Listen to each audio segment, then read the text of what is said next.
The McElroy brothers are not experts, and their advice should never be followed. Travis insists he's a sexpert, but if there's a degree on his wall, I haven't seen it.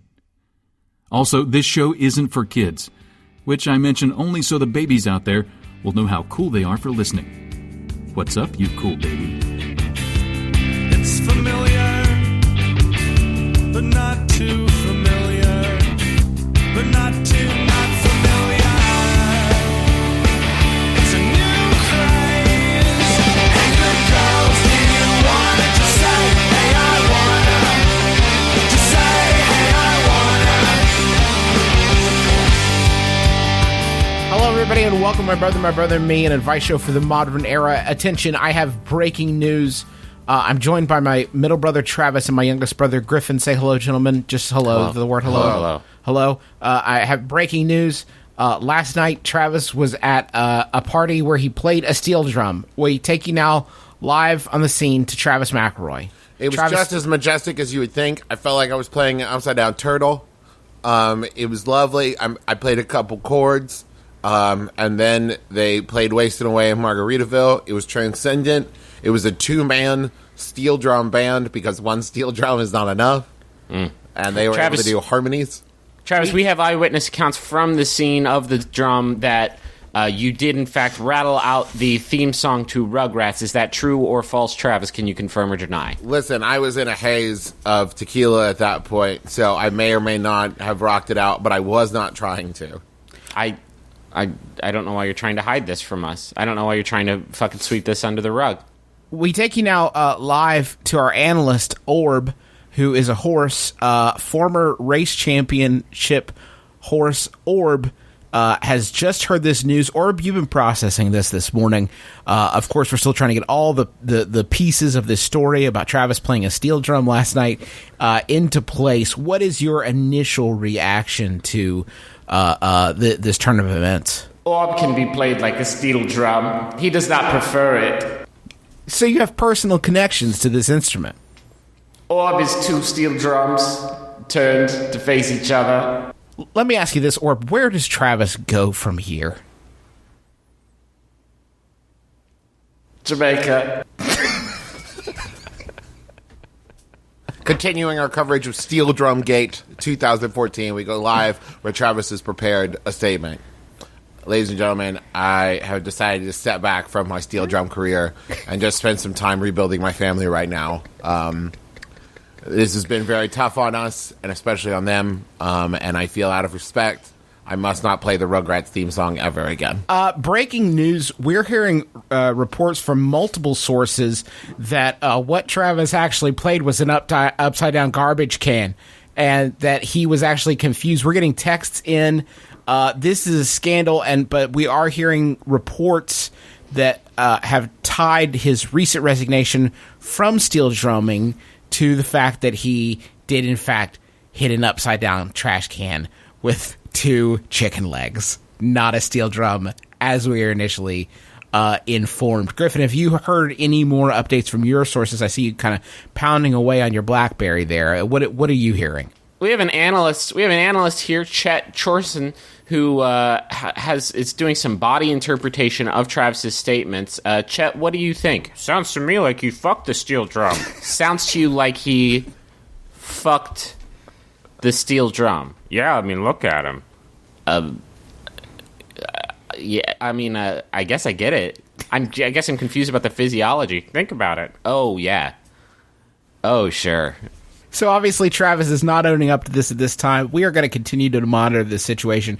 In the meantime, we return you to My Brother, and Me, already in progress. Friends of ours really enjoyed entertaining at their apartment.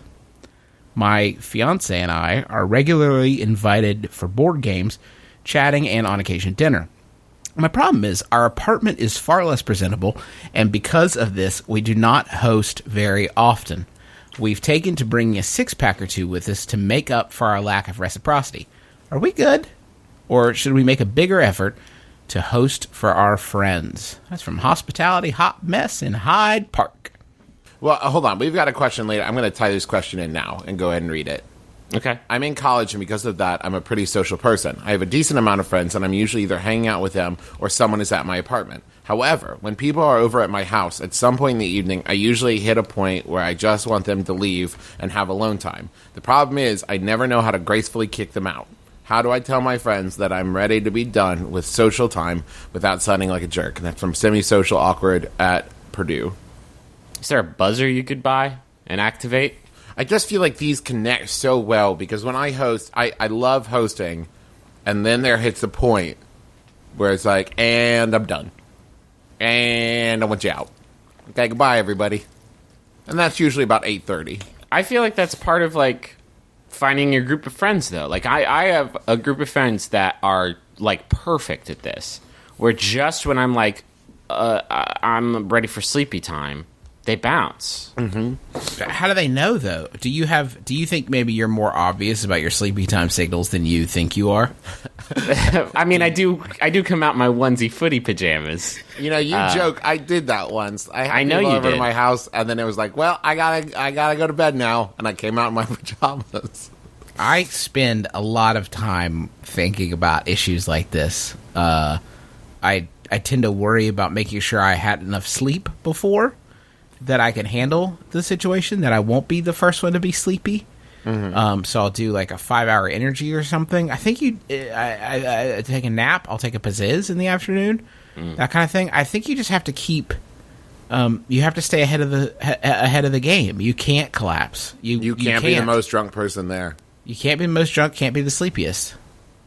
Can't be the handsiest either. No. I don't like going to Daryl's house. He's very handsy. You have to be so normal when you're hosting a party. It's best You have just to be stand right in in the the center of the room and try to like maintain a neutral baseline.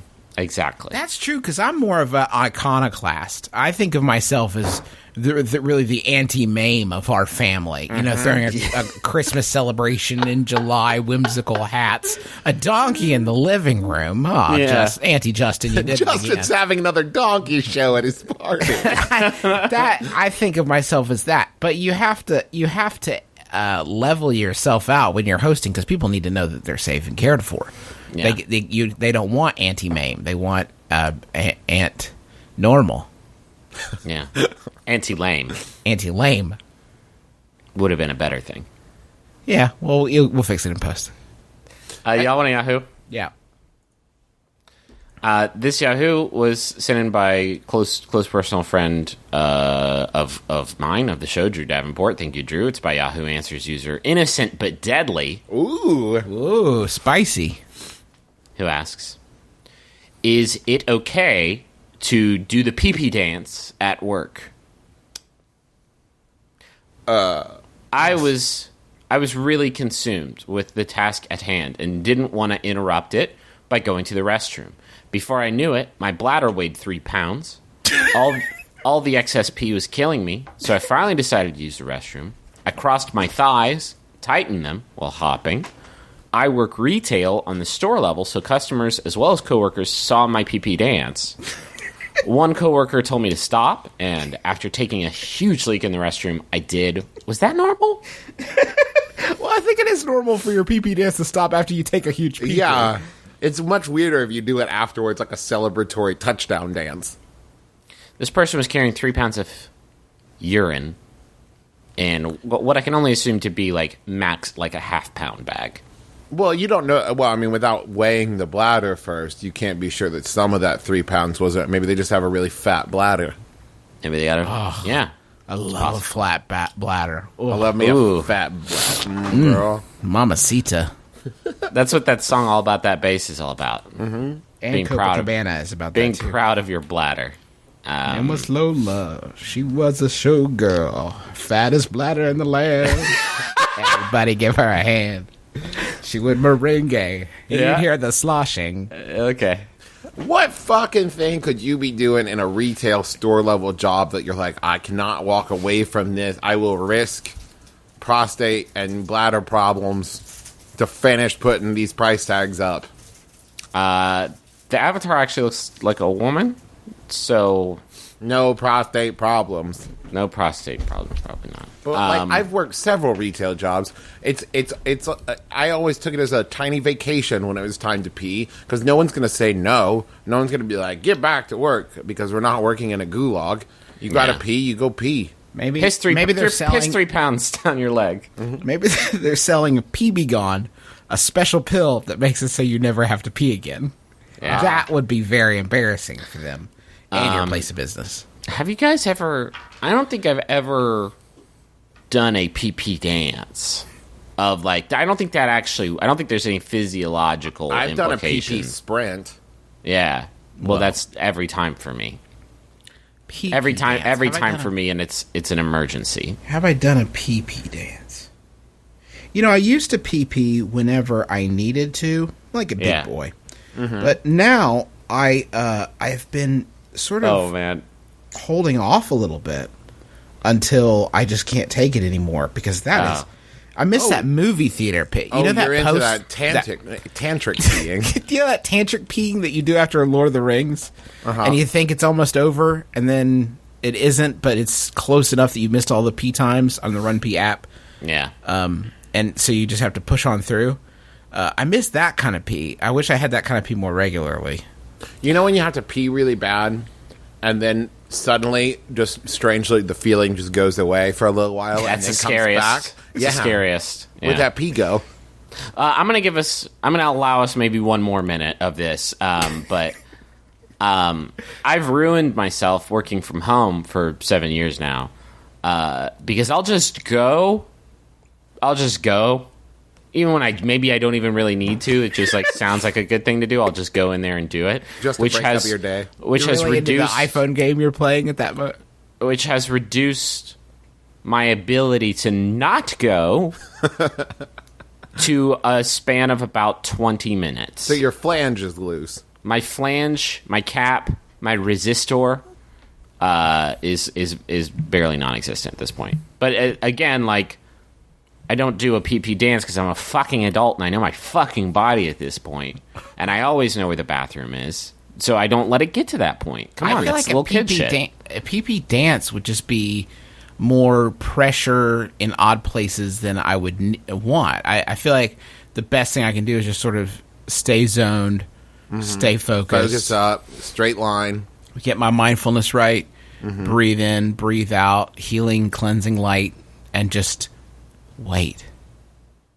For what? Till it presents itself, Griffin. Till it's time.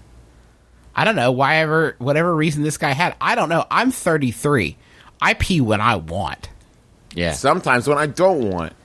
If I want to pee, I pee. If I want to eat Captain Crunch one morning, I do. I don't Sometimes care. I sneeze really hard and I pee a little bit. God, What? Juice, I gotta say, being 33 sounds awesome. I cannot wait to get there. Pretty cool so far.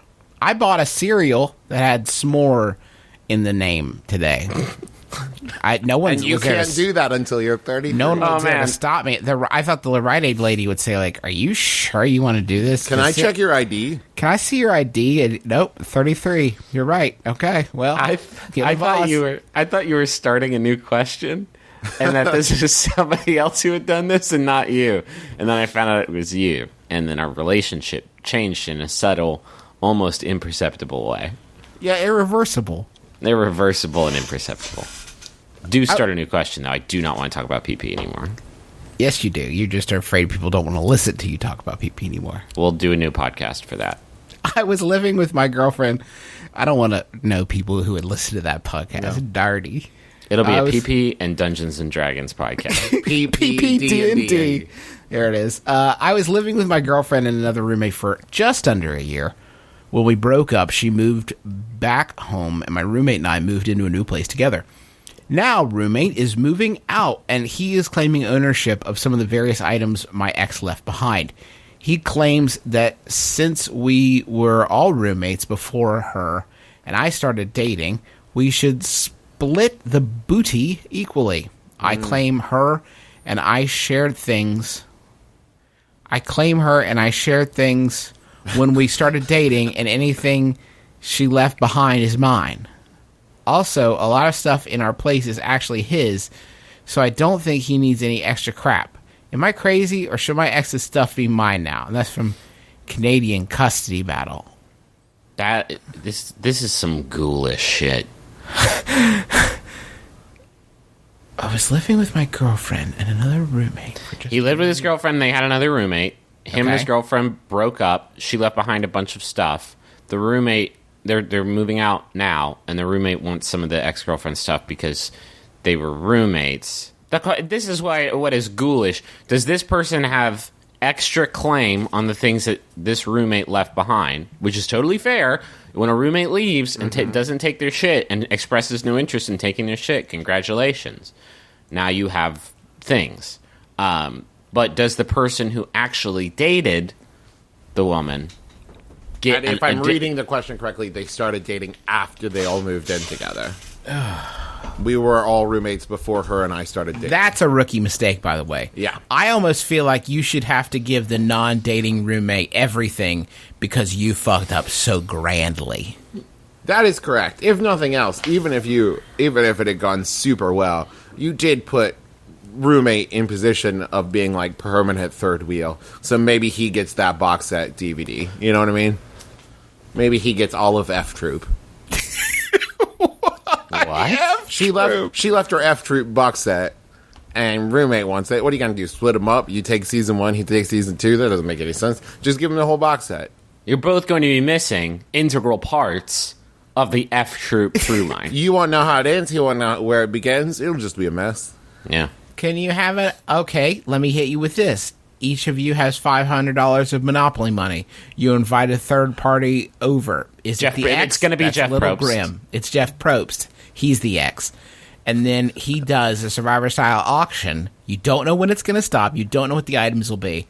But you get to bid on the X's things. So that way you can get the things that you need the most, like maybe rice for the camp. You know what I What? like about that, Justin? That not only is like a practical idea, that sounds fun. Yeah, it sounds like you'd have fun. a great time. Probst probably wouldn't have a great time auctioning off his own goods to his ex-lover. But, You know, just side note. So Teresa and I moved into Los Angeles, and I had an idea pop in my head. It was like, you know, it would be way more affordable if we got like a 2 or 3 bedroom apartment and then got a roommate. And then I couldn't think of anything weirder for some, and I'm sure that people out there do it, and I'm not trying to throw shade, but the idea of like a married couple finding like a roommate was really weird to me. yeah. Is that crazy? Oh, you're going to get a lot of applicants that show up. They're like, hey, my name's Tom. Yeah, I have a great job in the city. I'll be able to mute rent. You guys into cuckold? Also, I don't like washing windows. I really like living with you guys. I'm really getting into the swing of it. Huh? Mm-hmm. Huh? Okay, let's watch a movie. I was at a party last night, and a friend of mine was showing us how Tinder works, because I asked, because I've never seen it before.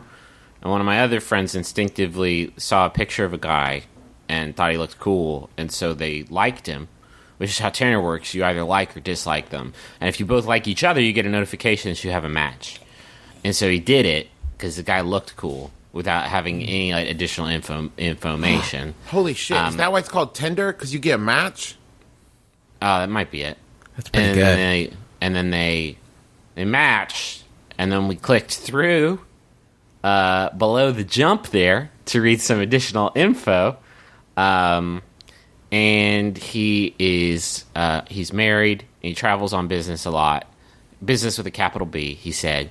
And he is into cuckold, and he is into making fantasies come true. He's into That's nice. He's into quote. He's into quote teaching women how to squirt. Fantastic, thank you, Roger, very much. And he finished out his monologue by saying that he is into nail clipper play. That's a new chestnut that I'm going to throw into a volcano. But he's making dreams come He's true. making That's- fantasies come true. That's pretty cool. Wait, he's making fantasies come true for unsuspecting people. And he travels a lot. Could this be Ty Pennington from Extreme Home Makeover? Ooh, good Is it question. is that It was- Business possible? with a capital B. It was actually Jareth, the Goblin King. Squirt, magic squirt. My comic book collection is getting quite large, and I'm running out of space to store all my single. Oh, Now, Justin. what the fuck what did we do yesterday? We can't say. We can't talk about it. Many of them I only read once and then store it in a long box. I want to go all digital, but I don't know how to tell my comic book shop that I don't need a pull list anymore. That's from Colin. Colin is describing, I think, the biggest problem with comic books. I really like comic books as like a reading experience, and I hate everything else. I hate paying $4 Yes, that's for the worst. 5 minutes of something and then a lifetime of guilt. Ironically, I find that I feel the same way about going into a comic book store the same way I feel about going into a high-end, like, men's fashion store, where it always seems like it's going to be a cool, fun, like, let's find... And then it's like, oh, yeah, no, wait, all this stuff costs way too much money for me to actually buy it. Cool. And so, but I guess what confuses me about this question is, isn't that the point of comic books? Is like, having a collection of them? No, I mean, don't digital comics are taking off in a big way. And Really? I'm sure that... I mean, I think your best bet is to just ghost, and maybe they'll think that you're dead or something. Because I think you calling and saying, "Hey, I am actively contributing to the erosion of your whole thing here," they're not going to take that. Ooh, no, Yeah, that's- even better. Hold on. Tell him you're going on an extended vacation, so not to do the pull list, and you will call him when you get back in town, so he can start pulling the comics for you again, and then just never call him again. So lie real good. Well, so that way, because if you just ghost, he's going to keep pulling them and end up with this huge, like, stack and be like, where's Colin? I guess just call the comic book store and say, "Hey, this is Josh Richardson. Stop pulling my comics, bye!" And then hang up really fast. Your comic book dealer is probably already a little panicked about the advent of digital comics. If you call and say, "Listen, I'm going all digital," you're only gonna keep him up at night, provide him with more anxiety. If you don't call and leave no inclination of your indication of your whereabouts, He's going to think you're dead. Can I read a Yahoo? That is a nice segue here. I feel like we didn't help Colin at all, but yes. I mean, we did our best. This Yahoo was sent by Drew Davenport also. Thank you, Drew. It's by Yahoo Answers user Dr. Quantum, who asks, "I want to read Dilbert. Where should I start? go to your comic book store. I've never read Dilbert, but a friend of mine... first of all, what? I've never read Dilbert, but a friend of mine usually talks about it, and I think I'll like it, but he couldn't tell me where is a good place to start. Thoughts? You could start at the death/rebirth of Dilbert arc. Oh, sure. but I After mean, after yeah. Dilbert Civil War? Uh-huh. I love the 11th Dilbert. I mean, you never forget your first Dilbert, but Yeah. the 11th Dilbert provides a great jumping off point, I think. I Was also it- really liked the Brightest Dilbert, Darkest Dilbert miniseries. Yeah, that was pretty good. There was Dilbert Ultimatum. It was pretty good. The Dilbert Amalgam, where he mixed with Garfield, that was a pretty good one. I like that one a lot. I don't like the crossover shit. Okay. No. I don't like the Dilbert Avengers. There's like Amazing Dilbert. There's Ultimate Dilbert. There's Extreme Dilbert. Dilbert 1999. There's Tilbert. There's Dilbert Teens. And that's... There's Pigbert. There's Pigbert. There's Zombie Dilbert, which is like... Obviously, Marvel was just fucking having a field day with that one, huh? You got to take... I think the best place... I think you go back to the beginning. I think you go straight to always postpone meetings with time-wasting morons. Mm-hmm. See if you can find it in the original printing. It's got a better cover. And then from there, you go to Dogbert's Clues for the Clueless. It's the third book, but in a way, it's the second. Yeah. And then Shave the Whales. Motherfucker. Still pumped from using the mouse is another good jumping off point. And maybe do some readings. Do some readings of Scott Adams. Maybe read some of his big ideas. Yeah, and then kind of figure out where you're at after that. Okay, so here is the game. Are you ready? Yeah. I am going to read either the name of a Dilbert collection Oh, Jesus. or the name of a Jimmy Buffett song. It's always that then. Okay. Breathe in, breathe out, move on. That's a Jim That's James. James Buffett. Okay. When body language goes bad. Ooh. Damn. I'm going to go Dilbert. I'm gonna say James Buffett. That is Dilbert. Correct, Travis. Yes. Congratulations. Positive attitude. Oh shit. Is Scott Adams a pen name for Jimmy Buffett? I'm going Dilbert. Positive attitude? I think that's actually Jim Buffett. That is Dilbert. Yes. Son of a bitch. Dear Jimmy Buffett. Dilbert. Yeah, I think it's Dilbert. Sorry, that's Jimmy Buffett because his name is in it. I thought it was a Scott Adams love letter. Oh, this is a good one. You ready? The Dilbert principle. Margaritaville. Okay. Let's get the money zone. I'm just throwing out that it's 5 o'clock somewhere works for both. Yeah, it's 5 o'clock somewhere would be an excellent Dilbert book. So does Dogbert's Clues for the Clueless. It was Dilbert's Clues for the... And a pineapple smiled nearby. You went a little Randy Newman there at the end. I have been. Here's some truth. I've been struggling with anxiety for the past few months, and part of that is that I try to stay in a pretty positive place, and as a result, I have listened to exclusively Radio Margaritaville on Sirius XM for the past 3 months. I mean exclusively. We're talking tear off the knob. You're in Jimmy's hands now. I guess I'm not comfortable with Jimmy, you. take the wheel. Jimmy, take the wheel of my car. Not really comfortable with you drinking and driving, though, Justin, I have to say. No, it's Jimmy Buffett is drinking for your ears. Okay. Here is the point that we have reached. Now, to be clear, Radio Margaritaville is not just Jimmy Buffett tunes, although wait a few minutes, one will come on. It's songs hand-selected by Jimmy Buffett. Okay. I hope. I mean, that's what they say. I don't know. He probably has assistants. There's probably a different Jimmy Buffett in every town, like Santa Claus. But I described to Sydney yesterday, as we drove to the mall for the entire 15-minute duration of our transit to the mall on Friday, I described an imaginary Jimmy Buffett collection that I would like to construct, a box set of all the tunes that I need for mental health. Just to let you guys in on the collection, the second disc is all different versions of Margaritaville live, just with different... It's your beach time prescription. It's a beach time prescription for good feelings. Here's the kicker. You ready? The first disc, guess where it kicks off with? Margarita. I know you're thinking Margaritaville. That's the second disc. No, you launch with I Will Play for Gumbo. Mm-hmm. No one sees that coming. Then straight into Boat Drinks after that. I certainly would not see that coming because I don't know the fucking song.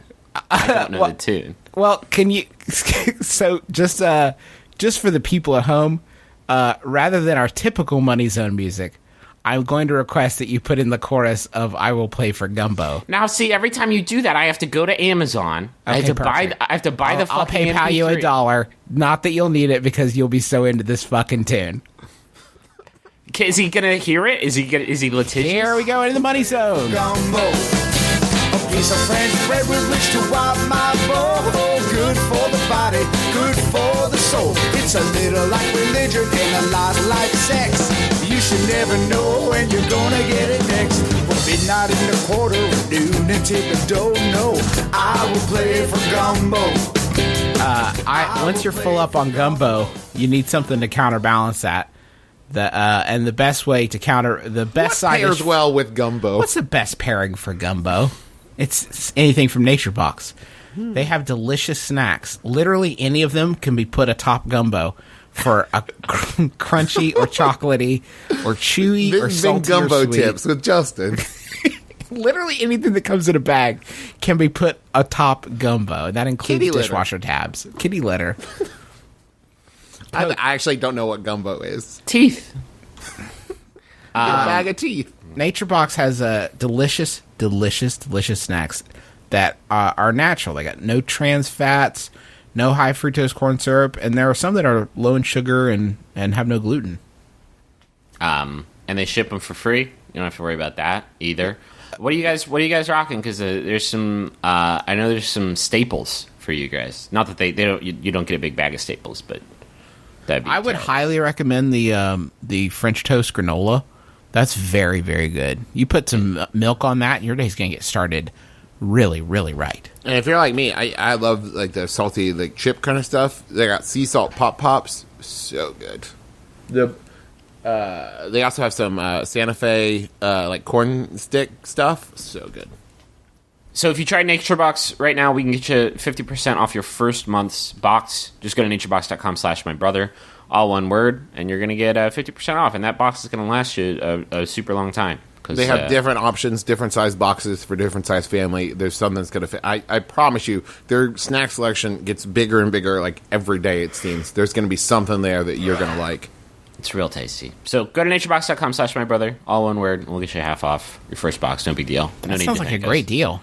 No need to thank us, but if you want to, we're on Twitter. So here's the thing. You've probably tried Hulu. I mean, it's been around, I think, since the internet. Can you not start with, so here's the thing? So here's the thing. Lean in. You sound Get in like closer. you sound like fucking Linda Ellerby, like sitting backwards on a chair. Hey, let's rap. You've all tried Hulu, right? You're all cool kids, and you think you've tried Hulu, and that's fine, and you're awesome. Well, here's the thing. You think you're cool, but you haven't tried Hulu Plus. Hulu Plus is that new shit. Travis, that is a smart pantsuit you're wearing right now.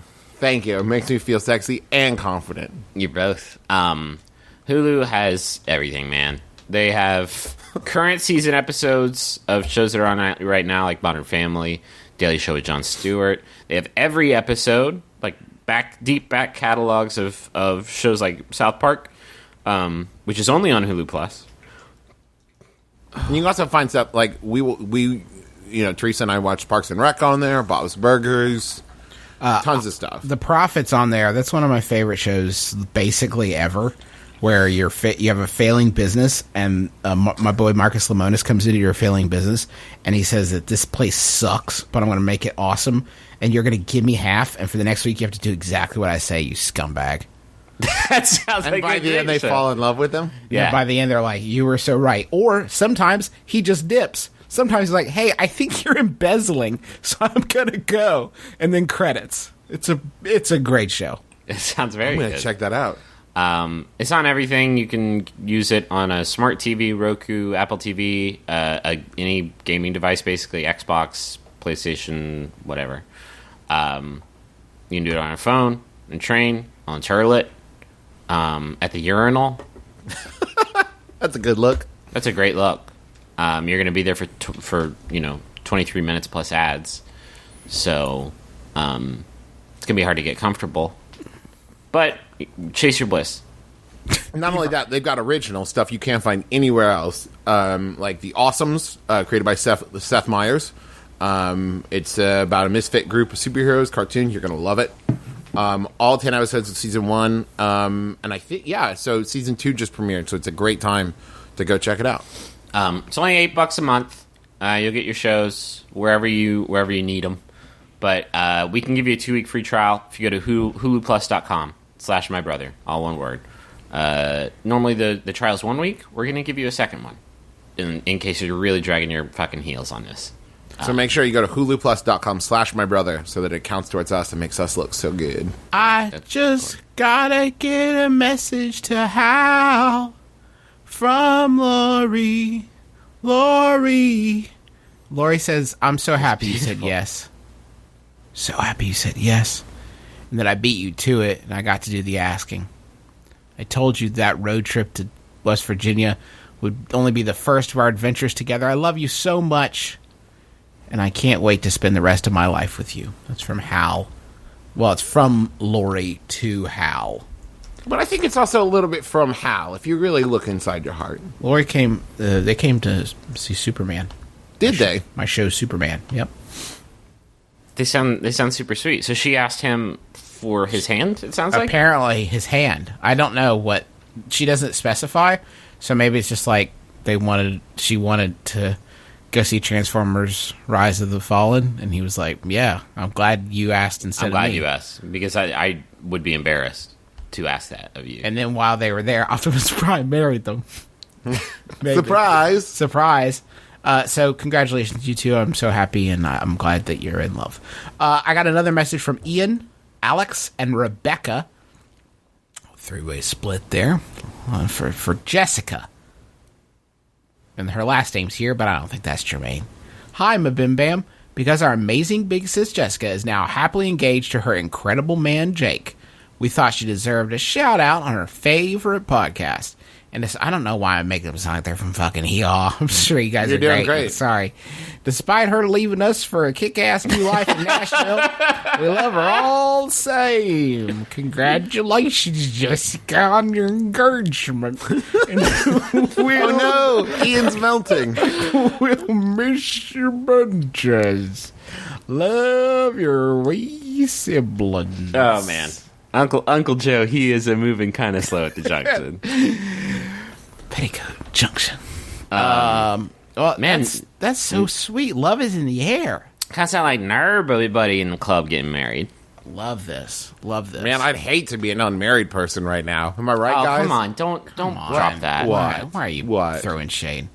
Bikini season. Volleyball time. Hot dogs and hamburgers. Get ready to Olympic dive. 4th of July. Are you ready for rollerblading rain time? That's right. It's Aaron and Brian from Throwing Shade, if you didn't know from that very clear intro. We take a look at issues involving ladies and gays, and we treat them with much less respect than they deserve. So watch out, punks. So, hey, download us and take us to the beach while you're doing your summertime fun. How about a Yahoo? Or did we Hit just? me. I'm ready. I guess we just did Dilbert, but there's some important topics in here. This one's sent in by John Jelnick. I believe that's how you pronounce his name. Thank you, John. I'm just going to be more confident with that shit. It's asked by Yahoo Answers user. Fucking thing's not popping up. It's a weird name. What's your fucking? I can't. He has no name. He Yeah, has so no with name. This is unprecedented. Okay. Well, it was asked by some Yahoo Answers user. I'm going to assume they were just The deleted. Phantom of Yahoo Answers. Can we assume that if we reach the singularity, the first thing the AI will do is destroy Yahoo Answers? It's too helpful. I hope so. I also hope that about the rapture, about the super volcano eruption. I hope that about everything. That it's the first against the wall. This mystery user asks, what would your reaction be if a stranger asked you to briefly watch their child? Say in a store or waiting room while they slipped away briefly to use the restroom, pay, etc. It does seem like a setup for like a, I don't know, Jackass or like. Well, not is Candid Camera still a thing? Well, that would be both a terrible Jackass and a terrible Candid Camera. It would be. I mean, this is John Quinones. Like John Quinones does this on the weekends for fun. I think he just asks adults to watch. Does this say something about us as a people now? That I don't know how it hit you guys non-jokey style. My immediate reaction was I would say, well, no. No, I don't want that on me. No, thank you. Remind me, Griffin, does it say, like, given circumstance where they are? What's going on? They're going into the changing room of, say, an H&M, and they have their child with them, and they say, sorry, can you watch him just for a minute? Do you know what makes this okay?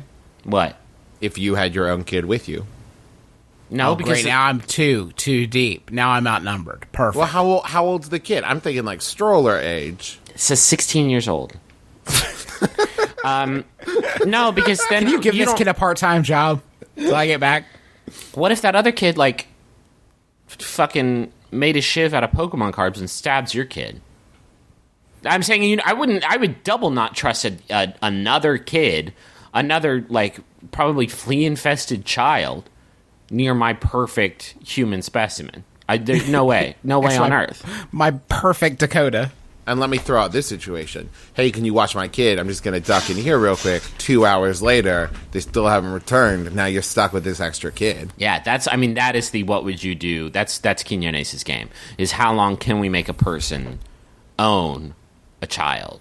I mean, I think the only rational response is to find the next person you see and ask them if they will watch your kid. It's basically like The Ring of kids.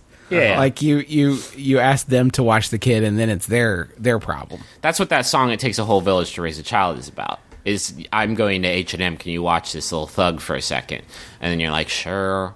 Hey, sorry. I'm gotta go run to Blockbuster. Blockbuster? Yep. Sorry, Can you watch sorry, this? what? It's closing in 5 minutes. It's closing. And also, kids aren't allowed in it because most Blockbusters are infested with coyotes at this point.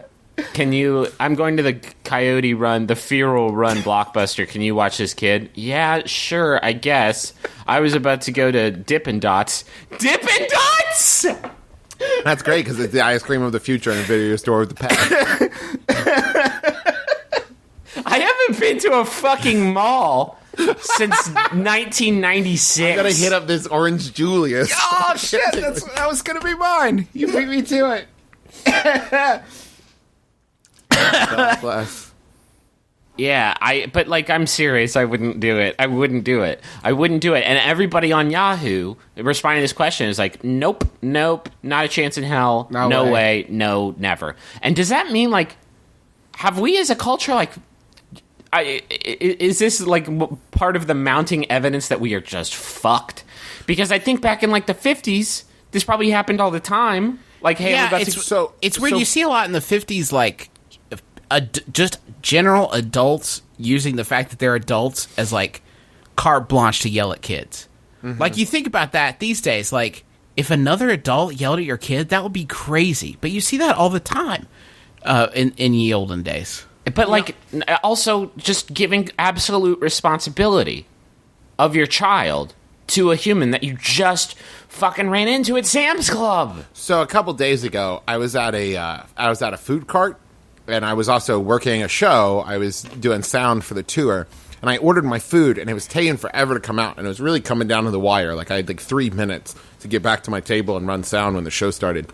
And this woman next to me said, like, oh, do you have to get back over there? And I was like, yeah. And she was like, okay, well, if you want to go, I'll just bring your food to you. I'll grab your food. Okay. And I said no. I was like, no, I'm good. Because I didn't trust her with my grilled cheese sandwich. Can we just take a second and just appreciate the moment, this moment? I want to live in this moment forever. Where Travis has just equated his ownership and consumption of this grilled cheese sandwich to the protection of your human life that you created. What my point is, times that by 1,000,000. Okay, so you recognize. Does that make it more likely for me to say, like, hey, could you just hold on to this baby for a second?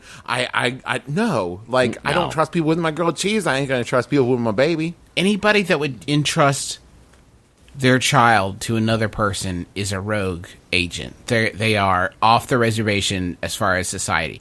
That person is capable of anything, and where does that leave the kid? And I think that it becomes doubly true if the person voluntarily, like, if there's someone standing next to you while you've got your baby and you're trying to, like, take care of something, like, if you need me to watch your kid for you while you go do that, I understand. And it's like, oh no, you're going to take my baby. You're a baby taker. Yeah, why would you voluntarily? If someone offers, that's unacceptable. I recently moved to a new city. I've joined a popular dating website and have been meeting and getting it with a variety of interesting people. I'm pretty sure dudes are attracted to my I don't give a heck attitude. Fantastic. However, that's excellent. However, the 2 times I've gotten genuinely excited to meet someone, I flubbed the first encounter with my nervousness and awkward conversation and then drunkenly texted them apologies afterwards. Oops. Yep. Yeah, that sounds like attitude, all right? That's I don't give a heck attitude. You're capturing that spirit perfectly. Oops. How do I learn to play it cooler in the face of serious relationship potential? That's from Old School Crazy in Oregon.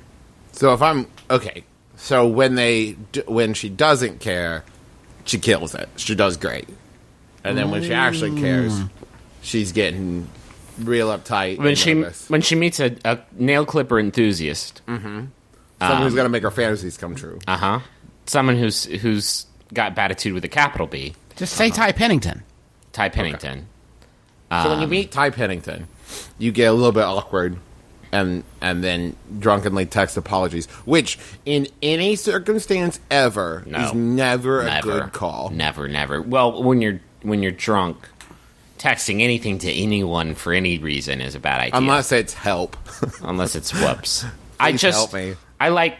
Because you're compounding it at that point. If you have an awkward date, that's fine. If you text them afterwards, like, sorry, I was so weird, then you just took it to the next level. Especially if you interpreted it as awkward, but they didn't, and they thought it was like a perfectly good time, and then you're like, so I was so awkward, and they're like, this person's crazy. Here's the reason you got to play it cool, Hotshot, because if you do apologize for acting weird, whether or not you acted weird, you've just ceded all your territory in the relationship.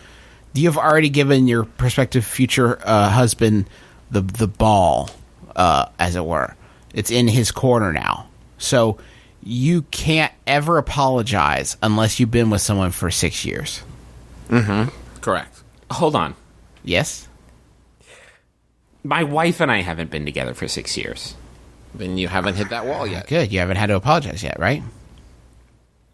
Yes. Teresa and I just hit 6 years, and I had an apology that lasted 36 hours. I'm so... Okay, if you're really excited about the date, and you know that you have a tendency towards like getting awkward in the conversation, why not pick a first date location that inherently has something you could discuss about? So, like, go see a movie and then go to dinner. Or go see a movie and then go to drink so you can talk about a movie. Or go to dinner somewhere like, where they cook right there at the table or something interesting to talk about. Shut up. No, that was great. Oh, wait. There's endless conversation. Can you believe this meat? Can you believe the steam? I did another cool thing with the knife. I was trying to think of a place. Where they do something interesting, but wouldn't also be, like, terrifying if it went badly. I hope he doesn't throw the shrimp at me. I don't know if I can catch the shrimp. Oh no, here it comes. Oh, I did it. I'm really enjoying this date, Bill Cosby. Oh, you should try it too. It's real fun. You get a little bit of shrimp grease on your chin, but otherwise it's a good time. I love you. I think. I'm sorry. I'm not usually like this. And then they leave. Oh, God, what was that? What was I doing that whole time? I was doing a weird voice the whole time. I've got to email them and say I'm sorry. I have to just shoot them a quick No, I'll just leave them a physical voicemail. letter. Just a quick voicemail. Don't tell me not to do it, chef at the table. I'm doing it. I'm just going to leave 5 or 6 voicemails while you're sitting next to me. Oh, hold on. And you're sitting... Hey, I'm sorry I did a weird thing. God damn it. The whole time you're just being pelted with shrimp. Pay attention. I'm throwing the shrimp phone. at you. Whap, whap, whap. Just be confident in yourself and your abilities. Y'all want a Yahoo? Yeah. This Yahoo is sent in by Ira Ray. Are you Ira Ray? Who wants to know? Thank you, Ira Ray. It's by Yahoo Answers user. They've been suspended. Fuck me. This is a bloodbath this week. They ask, would people eat less if air had a flavor? Would people eat less if air had a flavor? Isn't this basically what vaping is? I guess so. But imagine it everywhere. Like you walk into a room and you're like a cat who like, I don't know, maybe you just... So wait, different... Okay, I have 2 questions. Yeah. One, does different air in different places have a different flavor? Yes. I mean, Yes, oh too, God, what a obviously. nightmare that... I mean, I guess air does have a flavor. Hold on, let me think about that.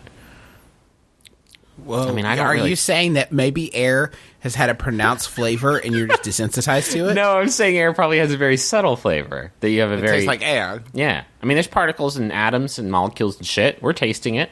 You're only ever tasting air, like you're constantly tasting air. Right, and that's what I'm saying. Like, I don't even recognize. So the taste of air has become your de facto, there is no taste. I'm not tasting anything. Right, if we could morph it, right? If we could chop and screw that flavor. So when you walk into my house, baby back ribs, right? Because I love that song from the Chili's commercials. But maybe I walk into Travis's house. That would also probably be ribs. No, I think garlic mashed potatoes. Oh, God. I mean, that's a good thing to eat, but it's not a good thing to air taste. No, but that's the question. Does it smell like that? No. Or does it just that would be taste like that would be the super fucked up thing, is that it wouldn't smell like taters. It But would only smell taste is an like it. essential component of taste. The two would have to work in concert. You only think that because Neil deGrasse Tyson told you that. Yeah, he's full of lies. It doesn't. I mean, maybe he's not full of lies, but not everything. He's not going to hit them all. You know. I'm saying. Actually, mine would probably be like something like a Skittle or a Mike and Ike. I feel like most people would go sweet over savory. Yeah, I think so too. But you don't want to like ruin. You don't want to ruin a meal. If I forget to turn off the Flavorizer in the room, and then like I serve up some lasagna, but I have the Skittles still going, that's gonna be a bad eating experience. Well, I mean, that's the question. Is it like uncontrollably tastes like that? Or is it like you have a knob next to your thermostat that you turn up the Flavorizer? Oh, do you want a little bit more Mars bar? Okay. Okay. Oh my God, Tom, wake up. Wake up. Did we turn the Flavorizer off? Oh. If we get home and our home reeks of spaghetti, I will never reek forgive of you. spaghetti. You would open up the door and just like, Suddenly so full. it tastes so much like spaghetti. I'm overwhelmed by taste. The taste of spaghetti is such fuck. Oh my God. Oh my my God. God. Tasting. I'm not going to be able to taste real spaghetti for a week. Eat Eat the air. Eat the air as fast as you can. Fight your way to the Flavorizer. Oh God. Of all the Flavorizers on level 2. Oh Jesus. Invite the neighborhood dogs in to eat some of the spaghetti air. They would die. They would fucking die. I'm going to stay at my mom's. Her house tastes like split pea soup. Oh, Slowly. Jesus. Would people eat less, though? Probably not. You can't fucking stop us. No, if anything, they would eat more. Yeah. Because they would be like, well, now I want spaghetti. Yeah. I actually do this to myself with Scentsies all the time, where I'll put in a nice berry tart. Yeah. Who's making berry tart? No one is. Well, I guess then now I have to. And then you drink the liquid to get that flavor going. Burns And then my you tongue. poop a candle. Yeah. That's how 50 Shades of Grey ends. Thank you so much for joining us for our comedy podcast. My Brother, Me is what it's called. Is the name of it. There's sometimes people shorten it to MBMBaM. Happy birthday to our Pop. Happy birthday, Daddy. Happy birthday. We love our daddy so much. And thank you to people tweeting about the show, like Memorial Names Michael Balasis, Louisa Heron, Shuri, Sarah Dennis, Matthew Olson, David Paez, Wyatt May, Justin Gray turned our stupid no P shirt into an actual T-shirt. Burn to Build is his Twitter handle. Go back and find that. It was like 5 days ago. Thank you to iTunes for putting us on their featured page. Yeah, we were on like the front page of iTunes podcast for a week. It was fucking awesome. Thank you. Yeah, that was cool. Just thanks to everybody who went and rated and reviewed and subscribed and all that stuff this week to our show on iTunes. You jumped us way up the charts, and you guys are really, really wonderful, and we love you. Yeah. I want to thank John Roderick and the Long Winters for the use of our theme song. It's a departure off the album Putting the Days to Bed. I have a to get my microphone up to like mouth level. I don't own like a mic stand, so what I use is the box for One Christmas at a Time, the John Roderick and Jonathan Colton album. Right? And so like the entire time I'm recording, I'm looking down at a cartoon illustration of Joko and John Roderick, Joro. So Joro. it's like a guardian angel watching over us, making the goofs happen. And we want to say thanks again to NatureBox for sponsoring the show. Get in shape for summer. Well, it's already summer now, so get in shape for fall, I guess. Fall into good shape with naturebox.com. Just go to good shape. Just go to naturebox.com/mybrother and you'll get 50% off your first order. Yeah, I see people signing up for it and tweeting about it, and it's wonderful. Go check it out. You'll love it. Make sure you try their sister company, Flavorbox, which is just a box you open, and then you get like a blast of flavor. They're still trying to figure out the pricing model. And I think that's going to do it for us, right? Oh, also, we put up some of our more classic bits that people really love. Please don't call them bits. Our classic goofs. That's better. And don't call them classics. Okay, so P-Bums and Jeffrey, some stuff that people requested, put those up on YouTube. So if you're looking for something to share with someone, you can share a sampler, bit.ly/It'sMBMBaM 2013. Is that correct? Yes. Anyways, just go to our YouTube page and check out all the videos there, and then share them with all your friends, and we love you. Listen to all the other Max Fun podcasts, too. Jordan Jesse Go, Judge John Hodgman, Stop Podcasting Yourself, Bullseye. I almost called it Bonesaw. Can you consider changing the name of Sawbones to Bonesaw? Bonesaw is ready. There's a lot of really great content that you're just going to love consuming. Is there new Sawbones this week? Yeah, probably. Oh, I mean, we record it on Monday, so Okay. let's say yes. You guys are fucking troopers. Yeah, man. Yeah. Well, what else? What the hell else are we gonna do? That's a good point. Should we mention that, like, once you guys have the baby, like, we're gonna go on a fucking freestyle jazz odyssey? I don't know what's gonna happen. Yeah. All right. It's gonna be good. Record our dad talking for an hour. No, we're gonna keep releasing stuff here on the Bim Bam, but it's gonna be outside the box. We're gonna be thinking outside the bud. So yeah, look forward to fun. it. Please look forward to it. Anyway, we're done. We're done. Yeah, we're done. Thank you. Final Yahoo answer by Drew Davenport. Thank you, Drew. It's by Yahoo Answers user Bulls Cubs fan who asks. I think we've had a Bulls Cubs fan one before.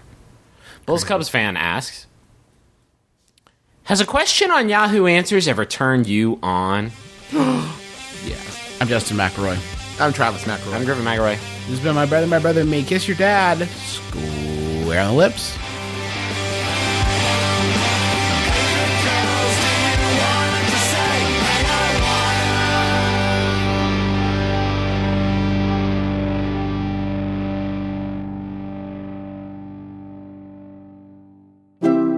MaximumFun.org. Comedy and culture. Artist owned. Listener supported. Hi, everybody. I'm Justin McElroy. And I'm Dr. Sydney McElroy. Every Tuesday, we bring you Sawbones, a marital tour of misguided medicine, a show about all the dumb, weird, terrible ways that we've tried to fix each other over the years. You know, some light summer listening. Maybe you want to hear about yogurt enemas, or why we tried to eat mummies for a while, or why drinking cholera diarrhea sounded like a good idea. That and so much more is waiting for you every Tuesday right here on the Maximum Fun Network with Sawbones, a marital tour of misguided medicine.